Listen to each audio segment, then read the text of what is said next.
Guys, this is Alea Jen and welcome back to my YouTube channel. So for today's video, ano nga ba, yung kapatid ko, 'di ba? Pinapapasok siya or pinapa-apply siya or kinukuha siya ng kapatid ng amo ko na doon magtrabaho sa kanila sa bahay nila. Pero guys, yung pumalit doon or yung dapat yung kapatid ko or yung alam mo yun, kasi nireject ko yung sabi nila sa kapatid ko. So, kumuha sila ng iba. So, dumating na ngayon yung katulong na kinuha nila. Diyos ko, ayaw nila. Ibabalik daw nila yun. Babayaran daw nila. Parang ang gagawin is i-terminate nila ng on the spot. Kasi ayaw ng babae. Ayaw ng kapatid ng amo ko. Kasi nga, sino ba namang matino? Day off mo, pero pag tatrabahuin ka, paglilinisin ka ng kwarto nila, ng higaan nila, kahit sino namang katulong, hindi mo talaga gugustuhin yung ganyan. So, hindi ko lang masabi sa inyo yung pangalan, pero kung interesado kayo and gusto nyo malaman yung pangalan niya, i-comment nyo lang dyan sa baba kung gusto nyo magtanong, kasi nga, baka nandito sa labas yung amo ko nakikinig, so hindi ko pwedeng sabihin ngayon, baka masuntok ako dito sa loob ng kwarto. So panigurado lang, kasi pagpasok ko dito kanina, bukas pa yung kwarto nila, so baka lumabas, hindi natin sure. So gusto na nilang paalisin yung katulong na kinuha nila kasi hindi daw nila gusto. Pero alam nyo guys, hindi sa katulong yung problema sa kanila. Yung problema is yung ugali nila. Alam na nga nila na masama yung ugali nila, pero paulit-ulit pa rin nilang ginagawa yung ganun. Nagmana kasi sila sa nanay nilang demonyo, ganun. Yung kapatid, ito yung amo ko, siya yung bumili ng ticket doon sa katulong ng mama niya. Alam nyo, napakasalbahe nila. Nagsumbong sa akin yung katulong doon. Nag-request siya na sana wag siyang patagalin doon sa connecting flight niya kasi nga malayo pa yung kanila. So, pero hindi.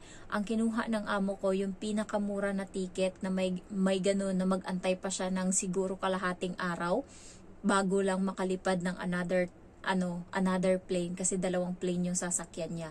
So sabi niya, grabe Jen, sabi niya ganun, napakasama pala ng ugali ng amo mo, sabing ganun ang katulong doon. Ang salbahe niya, ang demonyo niya, sabi niya, nakiusap ako, umiyak ako.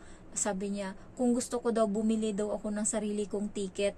Akala mo ba, pagkatapos nilang mabook yung ticket ko na yun, nagtawanan sila na parang demonyo doon sa may sa may mesa daw, habang siya is nandun sa kusina nagtatrabaho. Siya daw yung pinag-uusapan, tapos nagtatawanan daw, parang tuwang-tuwa pa sa nangyari, na tuwang-tuwa na siya yung malungkot or siya yung nai-stress dahil sa ginawa ng amo ko. Ganon kasi sila guys, pagka may ginawa ka sa kanila or halimbawa, pag wala na silang pakinabang sa'yo, pahihirapan ka na nila. Ganon sila, yung ugali nila. So, kaya kayo kung piliin nyo talaga yung amo nyo. Kasi, ang lala ng mga amo dito sa Hong Kong, lalo pag napunta ka sa napakabwisit na amo, napakamalas mo. Ayan, sa akin naman, hindi yan ginagawa ng amo ko. Pero, yeah, may time na ginagawa niya yan sa akin, pero ilang siya kasi alam niya na lumalaban ako. Alam niya na hindi ako nagpapatalo kasi alam ko nga yung batas. Kaya yun yung iniiwasan niya sa akin, kasi baka doon ko siya ma-strike 2 ba. Baka yun yung dahilan kaya makapagbayad siya ng multa. Kaya iniiwasan niya yan. Alam niya na every move na gagawin niyang pagsasamantala sa karapatan ko, pwedeng bumalik yun sa kanya. Kaya hindi niya ginagawa yun. Alam niya na alam ko. Masyadong alam nyo guys, napapansin ng amo ko sa akin na, alam nyo yun, alam kasi ng amo mo kapag kapag yung bobo ka, tsaka sa may alam ka. Ako kasi pag hindi ko alam yung isang bagay, ang ginagawa ko, sinesearch ko siya sa Google. Lahat doon is may sagot. Hindi ko kailangang magtanong sa ibang tao kapag may gusto akong itanong. Tinatanong ko yun sa Google, yung sa AI. Kung hindi ako satisfied sa sagot niya, magtatanong uli ako, ibang form naman ng paragraph pero same meaning. So, ganun yung ginagawa ko. And napapansin ng amo ko kung paano ako kumilos. Di numero yan. Di ako pwedeng magkamali kasi alam ko, pwede akong mapahamak. Kaya talagang masinop ako sa lahat ng bagay.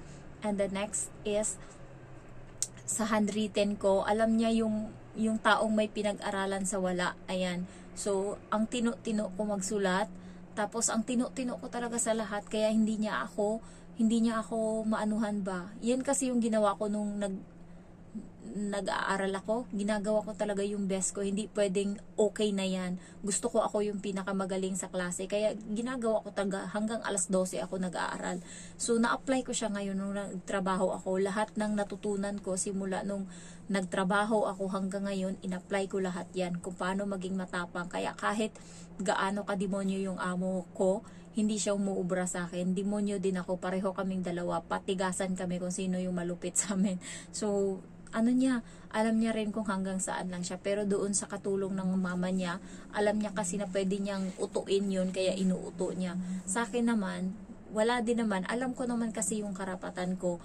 Nung umuwi ako nitong pagkapatay ng papa ko, wala siyang binigay ni pisong duling sa akin. Totoo yan, mamatay ako dito. Ni piso wala, as in. Ako gumastos ng pamasahe ko, lahat-lahat, balikan. Tinanong niya pa ako kung pwede niya daw makita yung ticket ko. So, pinasa ko sa kanya yung 4 na ticket ko. And then, binook ako ng boyfriend ko ng hotel. Pero nung gabi, binook niya din ako. Kaya, sayang yung binook ng boyfriend ko. Hindi ko na napuntahan. So, yun din siguro yung isang iniilangan ng amo ko sa akin. Yung kaya kong mabuhay kahit hindi ako magtrabaho. Kasi alam niya na kahit papano mabubuhay ako ng jowa ko. So, yun yung inaano niya sa akin, yung kinakatakutan niya siguro. Kasi anytime pwede ko siyang iwanan dito. Lalo ngayong gabi, ilang araw na ako simula nung dumating ako galing Pinas, na wala akong sapat na tulog. Kasi nga sa Pinas, buong araw, buong gabi ako gising. Alam niyo yung oras lang ng tulog ko? 4:30 to 8:30. Ganyan lang. Ilang araw ko yung naging routine. Ayan. Sobrang hirap siya. Parang grabe naman. Nakatulog lang ako nung tanghali isang beses, kakaiyak ko. Tapos parang pagod na ako umiyak. Nakatulog ako sa iyak. Ayan. So, most of the time ako yung bantay sa papa ko. Tuwang-tuwa ako. Alam niyo yung hindi ako takot. So, next is, kahit anong nyo pa dito guys, wag nyo talagang anuhin lahat ng sahod nyo, wag nyo ubusin, magtira kayo kasi anytime pwede nila kayong palayasin, at least kahit papano may pera kayo. So paunahan lang dito kung sino yung mauna, kung sila or ikaw na sumuko. So kung ako naman, dati talagang pinush ko talaga na magustuhan nila ako kasi gusto kong makabawi sa ginastos ko, and thankful din ako kasi tinyaga ko siya kasi at least kahit papano nakakain yung papa ko bago siya namatay. Nakakain siya ng mga masasarap na pagkain. Naranasan niya yung kumain kami ng, alam niyo yun, yung hindi na kami naghihirap sa buhay. Alam niyo nung una, nagigilty ako kasi binabawalan siya ng mama ko na kumain ng mga pagkain na mga baboy, manok. Yung kinakain niya lang is isda, tsaka gulay niya, malunggay lang yan tsaka bago, yun lang yung pwede sa kanya. Pero at least thankful ako nitong may sakit na siya nitong July, kasi kahit ganun na binabawalan siya, ang ginagawa niya, nagnanakaw pa rin pala siya ng pagkain sa may mesa. Katabi kasi ng mesa is yung higaan niya. So yung ulam daw namin natira doon, kinakain niya daw yun, kinukupitan niya daw. So nagsumbong siya doon sa kapatid niya na akala nila hindi ako kumukuha sa pagkain na naiwan sa mesa. Kumakain din ako doon, kaya hindi ako sabi niya, hindi daw niya namimiss yung mga pagkain kasi kinakain naman daw niya kapag wala kami. So parang sa akin okay din pala, yung okay yung kahit papano yung papa ko is nakain niya ba yung pagkain na gusto niya. Kaya hindi ako nagsisi na nagtiis ako dito sa Hong Kong. Kung kapalit naman nun is 2 taon yung papa ko na naranasan na yun, may anak siyang abroad. So at least kahit papano humayahay siya. So sumasahod din siya sa senior citizen, parang 3,000 ata yung release niya every 3 months. So ngayon wala na siya, hindi daw yun pwede mapasa sa mama ko yung pension niya, kaya ibibigay yun sa ibang tao kasi nga yung mama ko daw 2 yung abroad. So hindi daw pwede, ganun yung privilege or ganun yung patakaran doon sa Pinas. Kapag senior ka na sumasahod tas namatay ka, hindi yun pwedeng mapasa sa asawa mo or sino. Ipapasa nila yun sa mas deserving, sa mas mahirap, ganun daw.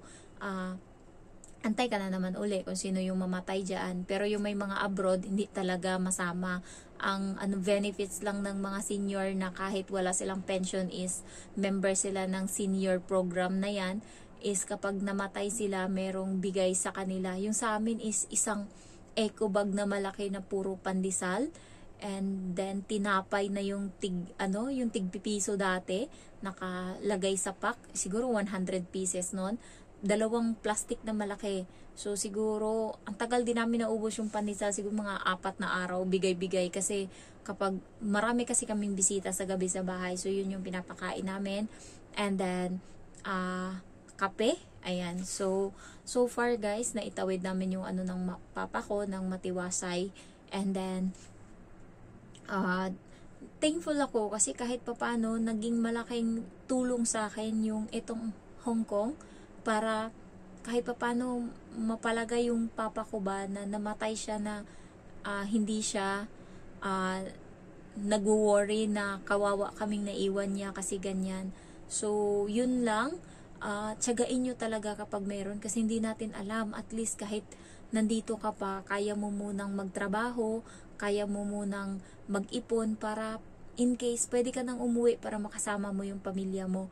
So ang gawin nyo guys, huwag kayong katulad ng ibang katulong na pag wala ng trabaho umuupo na, kapag baguhan. Di pwedeng ganun. Kahit wala ang trabaho, maghanap ka ng trabaho, kasi yun yung magiging tulay mo or daan mo para magustuhan ka ng amo mo. Hindi pwedeng antay ka na parang di susi ka ba, kung ano yung utos yun lang yung gawin mo. Hindi pwedeng ganun, dapat malinis ka.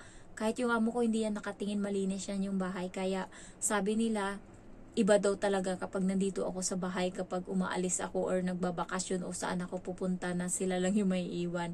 Kasi yung bahay nila is sobrang dugyot, hindi na sila nagchichinela. So na-miss nila yung ganun. Kaya pagdating ko dito, tas binago ko yung bahay, inayos ko na naman, sobrang tuwa nila. Sabi nila, iba talaga kapag nandito ka dyan, ibang iba talaga. And lalo na sa pagkain, ngayon nagtitipid sila, kasi nga siguro nung wala ako, puro sila bili sa take out. Ngayon kahit baon ng amo ko, dati hindi yan nagbabaon sa tanghalian ng pagkain, pero ngayon nilulutuan ko siya ng pagkain niya para sa tanghalian. So ayun lang, thank you for watching and I love you all, bye bye.